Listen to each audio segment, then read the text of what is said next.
కాకరకాయకు కావాల్సిన వస్తువులు: పల్లీలు, నువ్వులు, పుట్నాలు, కొబ్బరి, ఉల్లిపాయలు. ఇవన్నీ మనము గ్రైండర్లో పల్లీలు, పుట్నాలు, నువ్వులు, కొబ్బరి ఈ 3 వేసుకొని పేస్ట్ చేసి తర్వాత ఆనియన్ వేసి పేస్ట్ చేయాలి. నేను ముందుగానే కాకరకాయలను కడిగి ముక్కలుగా కోసుకున్నాను. రెండవది ఏంటంటే, చాలామంది కాకరకాయను ఉప్పు పసుపు వేసి 1 అవర్ నానబెట్టి దాని రసం తీసి అప్పుడు ఫ్రై చేస్తారు. అలా చేస్తే అందులో విటమిన్స్ అనేవి ఏవి ఉండవు. అందు గురించి మనం ఏంటంటే డైరెక్ట్ డీప్ ఫ్రై చేసుకోవాలి. ఇప్పుడు చూడు, పేస్ట్ రెడీ అయిపోయింది.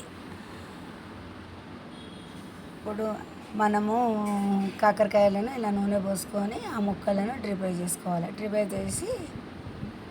డీప్ ఫ్రై చేసి మనం పక్కకు పెట్టుకొని కొద్దిగా నూనె పోసుకొని మిర్చి పౌడరు, పసుపు వేసుకోవాలి. పసుపు వేసుకొని దాని తర్వాత కొద్దిగా ఉప్పు వేసుకోవాలి. మనం ఇలా చేస్తే చేదు అనేది అస్సలు ఉండదు.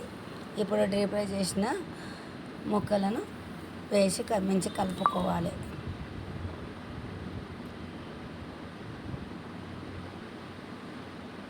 ఇలా మనకు ఒక వారం రోజులైనా వాటర్ పోయకుండా చేసుకుంటే 1 వీక్ వరకైనా ఉంటుంది. కానీ నేను ఇప్పుడు మీకు వాటర్ పోసి మీకు చూపిస్తున్నాను.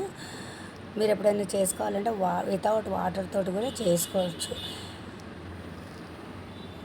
ఇప్పుడు ఈ పేస్ట్ మొత్తం ముందుగా పేస్ట్ వేసేసి మంచి కలిపి కొద్దిగానే వాటర్ పోయాలి.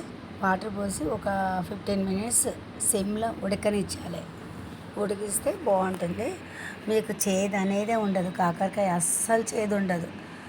మీరు ఒకసారి ట్రై చేసి చూడండి.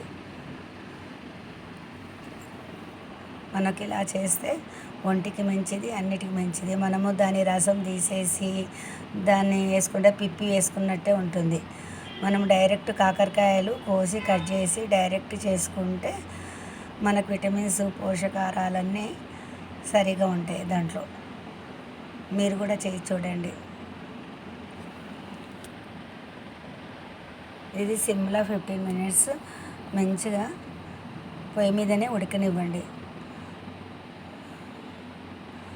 ఇలా ఉడికినాక ఒక 5 మినిట్స్ మూత పెట్టేసి ఒక 5 మినిట్స్ తర్వాత ఆ మూతను తీసేసి కలిపి మనకు కాకరకాయ అయ్యిందని ఎలా తెలుసంటే, అలా కొద్దిగా నూనె అనేది పైకి వస్తుంది. అప్పుడు కాకరకాయ అయ్యిందని తెలుస్తుంది. కాకరకాయ రెడీ, కర్రీ రెడీ.